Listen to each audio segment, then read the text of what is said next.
फजर के दादा और यहाँ तक कि उसके बाबा वो यही हाथ सजाकर बैठे होते हैं कि गाड़ी में उनके घर वाले आए हैं अपने बेटे की जिंदगी की भीख मांगने के लिए। लेकिन उस वक्त उनके होशो हवास उड़ जाते हैं जब गाड़ी में से निकलता है शेर, जो कि बड़ी ही ठाट बाट के साथ निकलता है। उसके बाबा के तो पसीने छूट जाते हैं कि उनकी बेटी उनके साथ ही धोखा कर गई। वो तो तंग रह जाते हैं। जब वो नीचे आते हैं तो उनकी जी चाहता है कि फजर के मुंह पर जोर का थप्पड़ मारे, लेकिन जब शेर अंदर आता है और कहता है कि आप लोग मुझे अंदर नहीं बुलाएंगे, मैं आप लोगों से आपकी बेटी फजर का हाथ मांगने के लिए आया हूँ। मुझे मालूम है कि आप लोग मुझे दुश्मन का बेटा समझते हैं, लेकिन एक बात याद रखिएगा, जैसे फजर आपकी बेटी है, आप जैसी नहीं है, इसी तरह मैं अपने घर वालों का, अपने दुश्मनों का बेटा हूँ, लेकिन उन जैसा नहीं हूँ। अब फजर के बाबा जब फजर को देखते हैं और कहते हैं कि तुमने हमारे साथ इतना बड़ा धोखा किया, क्या तुम्हें बेटी जरा भी शर्म नहीं आई कि तुम अपने बाप के अरमानों के साथ खेलती रही हो, अपने बाप के सर को नीचा कर दिया है। जरदाद बेगम कहती हैं कि देख क्या रहे हो, निकालो अपनी बेटी को अपने घर से, इसकी अब इस घर में कोई जगह नहीं बनती। यहाँ तक कि दादा साहब भी यही कहते हैं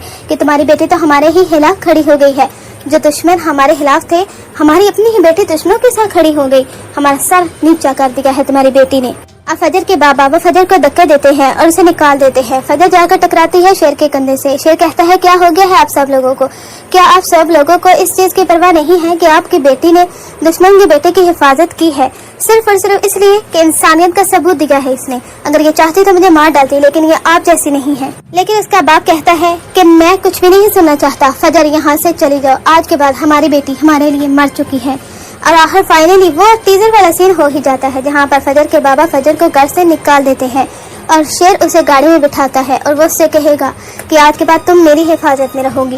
और एक बात याद रखना, तुम्हारे बाबा जो तुमसे नफरत कर रहे हैं, कल को तुमसे मोहब्बत करेंगे, क्योंकि अभी वो घर वालों की बातों से उकसा चुकी हैं, क्योंकि जरदाद बेगम की बातों ने उसके बाबा को इस हद तक उकसा दिया है कि वो अपनी बेटी के ही खिलाफ हो गए हैं। यहाँ तक कि जब उनकी बीवी कहती है कि आपको क्या हो गया है, वो आपकी सगी बेटी है, लोग तो सौतेली बेटियों के साथ ऐसा सलूक नहीं करते जो आप अपनी बेटी के साथ कर रहे हैं। लेकिन फजर के बाबा कहते हैं कि मेरी बेटी ने दुश्मन जैसा सलूक किया है तो उसके साथ भी ऐसा ही सलूक रवा रखा जाएगा। नहायत ही घटिया बेटी निकली है, हमारी दुश्मनों के साथ खड़ी हो गई है।